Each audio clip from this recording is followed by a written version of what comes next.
podcast yang bertemakan bipartit sebagai penyelesaian perselisihan. Nah, di sini ada narasumber Isa dan Cindy. Langsung ke pertanyaan yang pertama. Pertanyaan, apa sih bipartit itu? Jadi bipartit itu kayak penyelesaian masalah antara serikat pekerja dan juga perusahaan untuk menyelesaikan perselisihan antar hubungan industri yang terjadi di perusahaan mereka. Nah, lanjut ke pertanyaan yang kedua. Nah, kenapa tiap terjadi perselisihan hubungan industrial selalu harus melalui tahap perundingan bipartit? Jadi kedudukan hukum penyelesaian melalui perundingan bipartit ini merupakan penyelesaian yang bersifat wajib. Terdapat juga pada Undang-Undang Nomor 2 Tahun 2004 yang menjelaskan bahwa perselisihan hubungan industrial wajib diupayakan penyelesaiannya terlebih dahulu melalui perundingan bipartit. Nah, selanjutnya, siapa pihak yang bertanggung jawab dalam pencatatan perselisihan hubungan industrial? Nah, jadi pihak yang bertanggung jawab dalam perselisihan hubungan industrial itu adalah instansi di bidang ketenagakerjaan kabupaten atau kota setempat. Oh, jadi untuk yang bertanggung jawab adalah Menteri Tenaga Kerja di tempat setempat gitu. Selanjutnya, bagaimana jika setelah perundingan bipartit tersebut kedua belah pihak belum menemukan titik terang atau gagal? Biasanya kalau terjadi kegagalan dalam perundingan, maka ada keterangan melampirkan untuk surat-surat bahwa telah terjadi perundingan gitu. Terus gagal kepada pihak ketenagakerjaan di wilayah setempat. Selanjutnya, bagaimana pernah nggak sih pengalaman kalian melihat kasus tentang perselisihan hubungan industrial yang diselesaikan dengan bipartit gitu?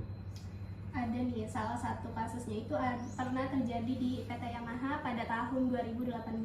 Di sini terjadi perselisihan antara serikat pekerja dengan pengusaha. Serikat pekerja ini tuh menuntut kenaikan gaji secara berkala tetapi di luar ketentuan. Nah, akhirnya dilaksanakanlah perundingan bipartit, tetapi tidak ditemukan titik temu yang kemudian akhirnya perundingan ini dihentikan atau di stop. Namun kemudian direkomendasikan untuk menyelesaikan permasalahan tersebut kepada Dinas Tenaga Kerja untuk dilakukan mediasi antara kedua belah pihak. Nah, setelah dilakukan mediasi, hasilnya para pihak ini memutuskan hubungan kerja setelah bertemu dengan mediator. Nah, selain PT Yamaha itu juga ada dari PT lain, yaitu PT Smelting Gresik. Jadi PT tersebut ada sebuah perselisihan industri antara pekerja yang mogok kerja akibat adanya kesenjangan gaji pegawai. Nah, para pekerja itu merasa tidak terima dengan adanya perbedaan persentase kenaikan gaji di tiap golongan pegawainya. Jadi dari pemogokan kerja tersebut menyebabkan terhambatnya proses distribusi dari perusahaan PT Smelting Gresik. Nah, lalu dilakukan bipartit tetapi tidak membuahkan hasil, sehingga ada proses selanjutnya yaitu dengan mediasi dan lain-lainnya.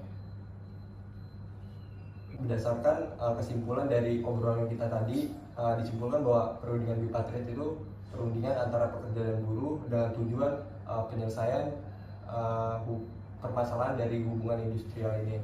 Nah, berdasarkan kasus yang tadi dipaparkan dari PT Yamaha dan PT Smelting Gresik, jadi bipartit itu tidak semuanya bisa menyelesaikan masalah tersebut gitu. Mungkin sekian dari obrolan dari hari ini. Wabillahi taufiq wal hidayah. Wassalamualaikum warahmatullahi wabarakatuh.